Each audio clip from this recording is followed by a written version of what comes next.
And there, everyone, behold Sam, what was this again? Rosetta Stone. Alright, the Rosetta Stone.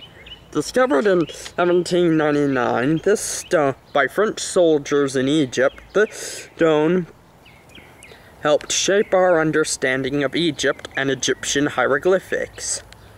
For the man, Jean de Champlain,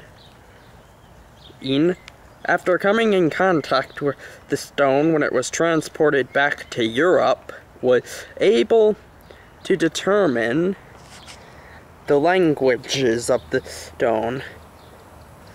The top line is written in Egyptian hieroglyphics, the bottom line in the medium line in Coptic, and the bottom line in Greek. Now, scientists at the time already understood ancient Greek and Coptic, and Champlain discovered that by simply switching the pronunciation of Coptic, he could translate the ancient Egyptian language. Hooray for Champlain! Get the champagne, it's Champlain! Woohoo! Okay, Lucky, that's enough. Right. By simply changing the pronunciation on Coptic, Champlain was able to open the world of Egypt to all, and he was able to recognize Cleopatra and Ptolemy, two of the later pharaoh names, from reading the stone.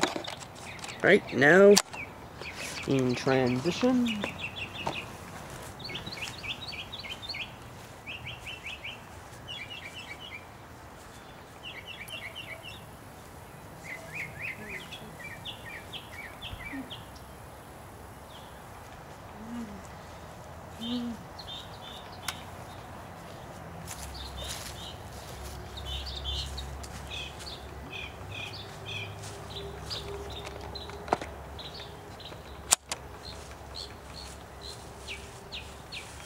Yes, thank you, Lucky. We do have Champlain and the Rosetta Stone to thank for unlocking Egyptian hieroglyphics to everyone.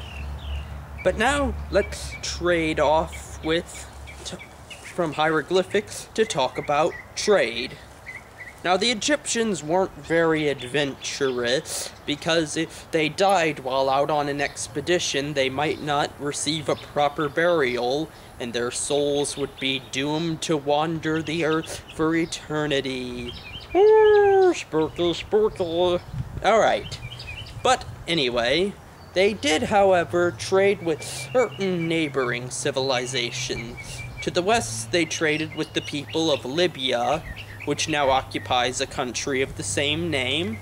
To the south, they traded with the people of Nubia, from the people of Kush and Nubia, from what is now Sudan. And to the southeast, they traded with both Ethiopia and the land of Punt, in what is today Ethiopia and Somalia. Alright. Now, while we have been able to observe models of Egyptian boats found in tombs, and also drawings of boats, we weren't sure how seaworthy such crafts would be. So, in 1990-something, I believe it was, an expedition was led out to build a scale replica of an ancient Egyptian boat dubbed the Ra-2, to see if such a voyage would be possible, and found that a Mediterranean to Mediterranean voyage would have been within the Egyptians' capabilities. Oh yes, and this is something I should have mentioned earlier.